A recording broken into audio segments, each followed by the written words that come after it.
Namiss ko din po kayo. Masasabi na ho ba natin na ang Danjoy ho ay pwede na po nating i-level?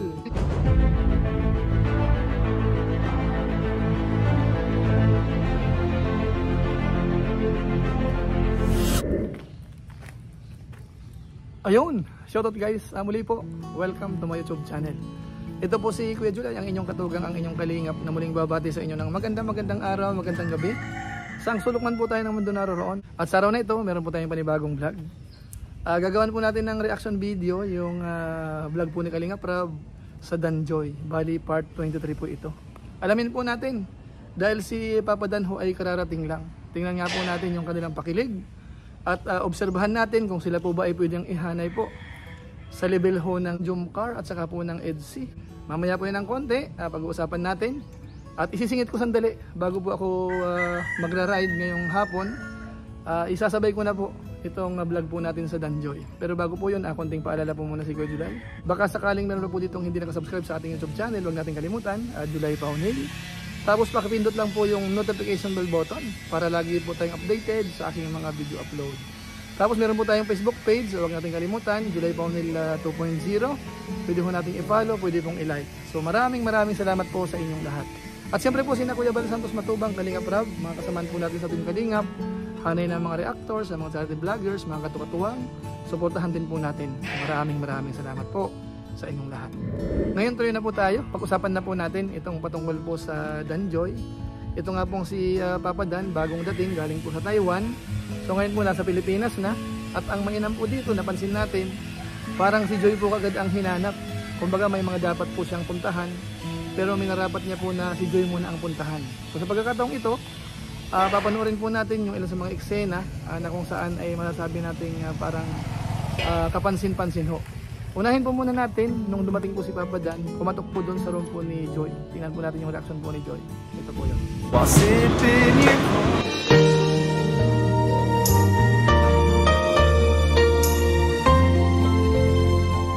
Hi Joy. Ano kabayan po natin, mukhang iba po yung dating kay Joy, ano? Ramdam po natin, mukhang masaya po siya. At medyo nung nagulat siya, sabay dila pa ho, ano? Okay natin. So yan po yung isa. So ngayon po sunod pa po natin, siguro po i-play ko na po lahat ng mga highlights sa palagay ko po. Sunod-sunodin ko na lang po siguro, panoorin natin. Tapos mamaya, tingnan ho natin kung anong po pwede natin maging reaction po dito. Ito po yun. Joy, kamusta? Okay lang. Kayo po? Okay lang. Kakauwi lang. Miss kita, Joy. Walang hug? Mag-please ka po. Joy, pwede pa hug? Please.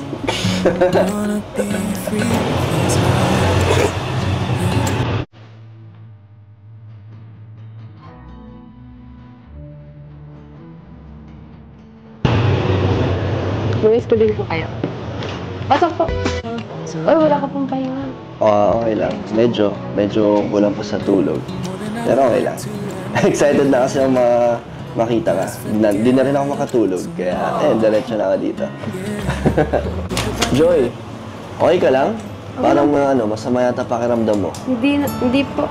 May sipon ka, Joy? Meron po kaso, okay naman. Diyan ka naman eh. Ano, Joy? Wala. Ha? Ba't mo ka tinititigan, Joy? Nahiya ako eh. Nahiya ako ng 10 araw din na. 2 weeks din kasi, no? Kaya medyo nahiya ulit ako sa'yo. Kinakabahan ulit ako, Joy. And ito naman, necklace. Lucky charm to eh. Ito, Joy. Ano to? Lucky charm to. Mas siswertein ka daw kasi pag ako'y nagsuot sa'yo. Mas gagana siya. Yung charm. Love. Love. Yan. Thank you po. Ganda, bagay. Thank you so much po sa sagutan. Si ano din, Ma'am Ellen Fernandez. Thank you so much po, Tita Yan. Tara na po. Tara. Joy, wait lang.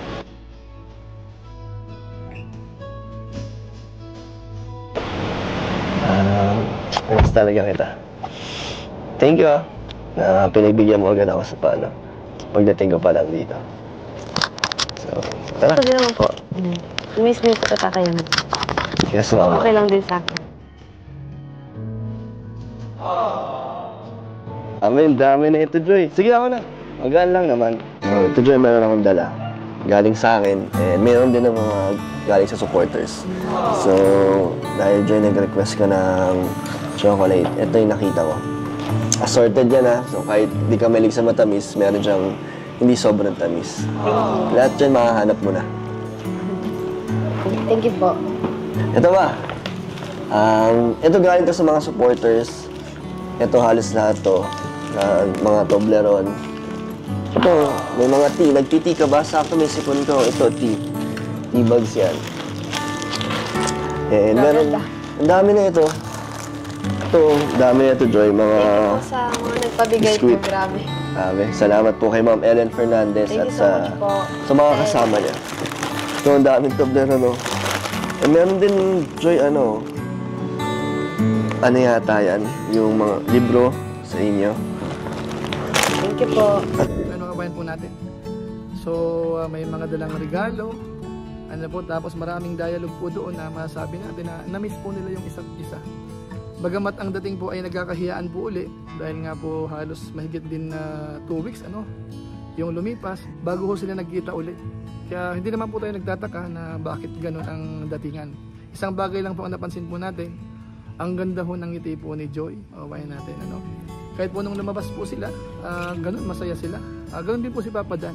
So ang masasabi ko lang po siguro dito sa napanood po natin, hindi na po ito yung yung tipong pang vlog lang, parang normal lang, magkaibigan. Parang meron na po talaga doon po sa mga ngiti po ni Joy. Nung niyaya po ni Dan, ang bilis po ng sagot. Tapos nung lumabas po sila, malambing po sa bawat isa, yung kanilang mga ngiti po ang medyo talagang kapansin-pansin po mga kabayan natin. Hindi ko lang po alam sa mga viewers po natin kung ano po masasabi ninyo. Masasabi na ho ba natin na ang Danjoy ho ay pwede na po nating i-level sa pagiging sweet po ng Jomcar at saka po ng EDC, mga kabayan natin? I-comment nyo lang po sa baba. At para sa akin siguro, halos pwede na mga kabayan po natin, masasabi ko. Siguro kung kulangin naman ng konti, hindi na ho ganun kadami. Para masabi ho natin na itong love team po ni Kalinga Prab sa Danjoy ay po pwede rin pong mauwi sa totohanan. Bagamat siyempre po, aabangan po natin yan sa mga darating na panahon. Dahil ang panahon po ang magsasaysay niyan, panahon ang magsasabi kung sila nga ba'y nagkaseryosohan na at magkakatuluyan. So yun lang po muna siguro ang ating maiksing reaction video po patungkol po dyan sa Danjoy. At ako po'y kailangan ng bumiyahe dahil gumaganda na po ang panahon.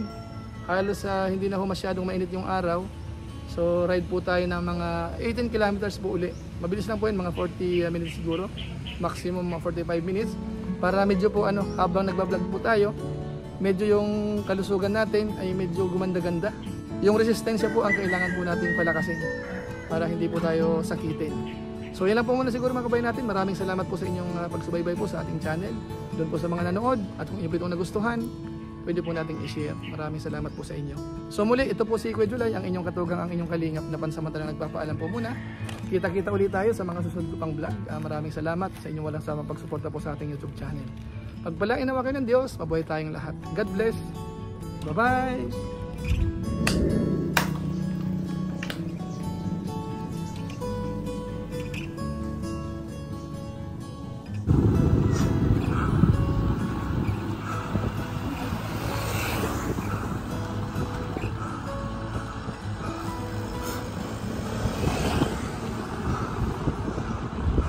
Ayun, inabutan po tayo ng ulan.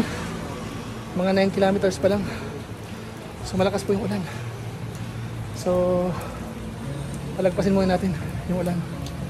Magpalanig muna tayo. Pahinga muna, maghalo-halo na lang tayo.